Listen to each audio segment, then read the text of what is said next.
What you're watching right now is what some people are calling sweet street vigilante justice, as a violent protester who was lighting explosive and fireworks was met by karma from a fellow protester. Welcome back, beautiful and amazing human beings. This is Luke Rudowski of WeAreChange.org, and in this video, we are going to be asking some very serious questions about what actually is going on right now, specifically focusing on the establishment's and many governments across the U.S. response to all of this, which should be heavily questioned. And before we get into that, plus a lot more, one way that we are here every single day for you is because of our t-shirt store. And now we have new merchandise that you could represent your discontent for society in a very timely and appropriate fashion, especially with our 1984 Make Orwell Fiction Again shirts, or the one that I'm wearing right now that says, if you trust government, you don't know history. So yeah, check out the t-shirts, link in the description down below. Okay, now just jumping right into it,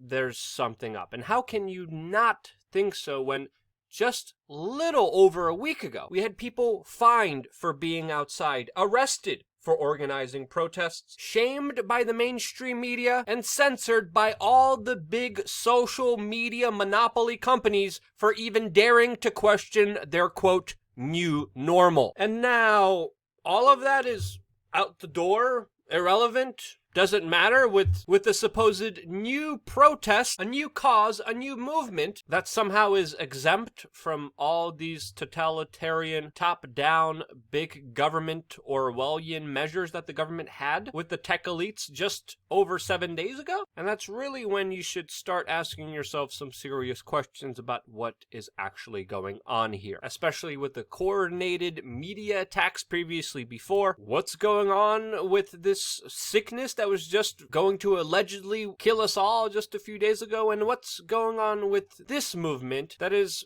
representing itself as anti-establishment but is getting supported by the establishment, as it's not only Netflix but also Facebook that endorse this protest, as Facebook was literally last week deleting any information, any updates, any events regarding old protests, but now they're fully on board. So is Amazon, the big multinational corporation that is working with the Pentagon, CIA on not only artificial intelligence, but also high-level facial recognition police state technology, alongside, of course, encryption breaking technology, which will allow the government to see and control every little aspect of our existence. Yeah, that Amazon is supporting this. Also, PlayStation, the same company that removed images of Hong Kong protests since it didn't want to anger China. Yeah, that same PlayStation is also supporting this. And if you believe any of these statements of support as somehow true or legitimate,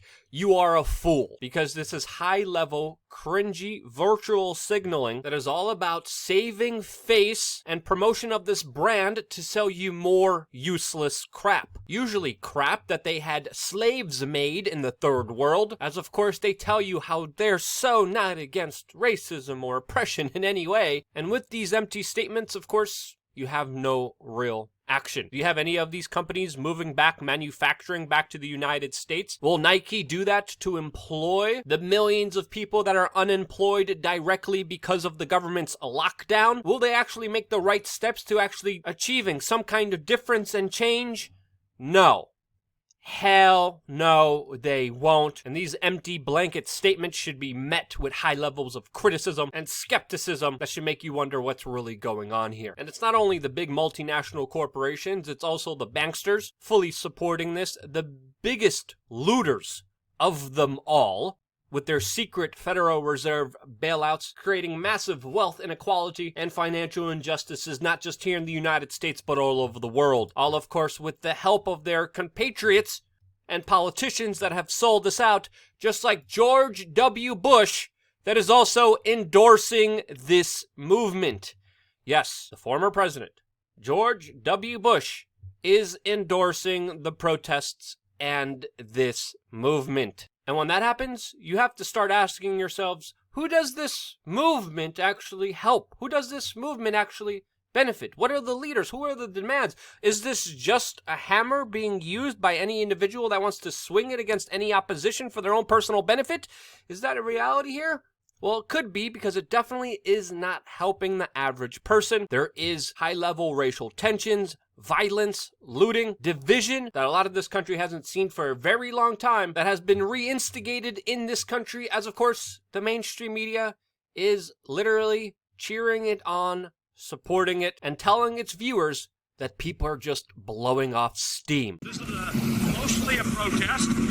It is not generally speaking unruly. Now again, another important distinction here to understand is that there are actually some good people a part of this movement that are trying to stop the violence, the looting, the racism, the division. And those people need to be highlighted and supported more than ever.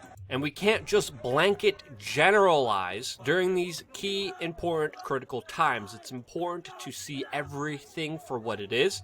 But at the same time, we have to make sure that we don't fall for a trap that could have been laid for us by the establishment. And now let's talk about the sickness that occupied most of this year, that has somehow gone away, that installed fear into the American public, that locked us down so we couldn't even leave our homes without the police, the mainstream media shaming us, fining us, attacking us. The sickness that drove millions of people out of work. Sports was ended, churches were closed, people made poorer and more vulnerable, all under as they were on house arrest. And then criminals were released from jail, and then boom, we have massive protests, rioting, and looting, as governments told us that they were just doing this to keep us safe, and now they're openly endorsing, attending, promoting a movement and protest that totally disregards all the sacrifices that were made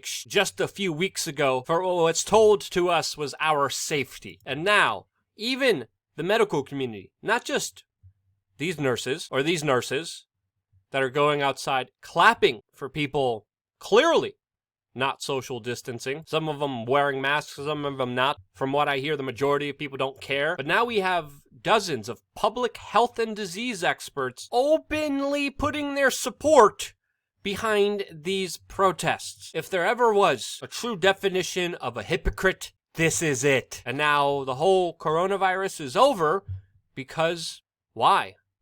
You really have to start asking yourself that question, as it's all happening with the political, cultural, economic, and corporate world's support behind it. Will this actually lead to proper change? Will this actually benefit people? No, it won't. The police state measures that were used during the coronavirus, well, they're going to be used against you now, as of course Minnesota authorities are using contact tracing to locate people at protests. Innocent civilians caught up in the mess are losing their lives, like this 22-year-old woman whose sister made an impassioned plea on Twitter. And even though her video is being shared by many, we definitely don't see the same vitriolic, foaming at the mouth, absolute degeneracy of intelligence from the mainstream media about that human life, but we sure see one when it benefits them and their cause. The protests are going to have the opposite effect of what many people attending them think that they are protesting for. The NYPD deliberately stood down, and whether it was because of a disagreement with the mayor or whether it was for a bigger ploy for people to ask for martial law, it doesn't matter. These scenes of even people in Rolls Royces getting out and looting people's neighborhoods have already had their impacts and their effects. The bricks, whether they were left there by protesters or by authorities, have already done their damage. Can there be any legitimate change of our current system from this? In my opinion, no, because the system is benefiting from this, benefiting from the racial tensions, from the divisions, from the hatred, from you guys fighting each other instead of figuring out the true culprit of your problems and going after them. And if that doesn't enrage you, I don't know what does. That's my take on it.